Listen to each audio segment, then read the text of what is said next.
the first team to win back-to-back World Cups. টি-20 বিশ্বকাপের ফাইনালে ইতিহাস গড়েছে ভারত। শক্তিশালী নিউজিল্যান্ডকে 96 রানে হারিয়ে টানা দ্বিতীয়বারের মতো শিরোপা জিতেছে ভারত। একই সঙ্গে প্রথম দল হিসেবে 3বার টি-20 বিশ্বকাপ জয়ের কীর্তিও গড়েছে তারা। নরেন্দ্র মোদী স্টেডিয়ামে আগে ব্যাট করে 20 ওভারে 5 উইকেটে 255 রান তোলে ভারত।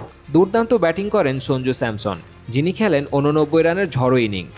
এছাড়া ঈশান কিষান 54, অভিষেক শর্মা 52 এবং শেষ দিকে শিবম দুবে অপরাজিত 26 রান করেন। 256 রানের বিশাল লক্ষ্য তাড়া করতে নেমে শুরু থেকেই চাপে পড়ে নিউজিল্যান্ড। তৃতীয় ওভারেই আউট হন ফিন অ্যালেন। পাওয়ার প্লে শেষে তাদের স্কোর দাঁড়ায় 52 রানে 3 উইকেট। 10 ওভার শেষে স্কোর 5 উইকেটে 88 রান। তখনই ম্যাচ থেকে ছিটকে পড়ে কিউইরা। দলের হয়ে লড়াইয়ের চেষ্টা করেন ওপেনার টিম সাইফার্ড। 26 বলে করেন 52 রান। অধিনায়ক মিচেল স্যান্টনার করেন 43 রান।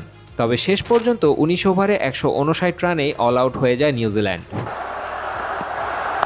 ভারতের হয়ে দুর্দান্ত বোলিং করেন জসপ্রীত বুমরা। মাত্র 15 রান দিয়ে নেন 4 উইকেট। এছাড়া আকসার প্যাটেল নেন 3 উইকেট। এই জয়ে টানা দ্বিতীয়বার টি-20 বিশ্বকাপ জিতে ইতিহাস গড়ল ভারত। আরও একবার ফাইনালে হারের হতাশা নিয়ে মাঠ ছাড়তে হলো নিউজিল্যান্ডকে। Sadman Hasan, sports 24 BD.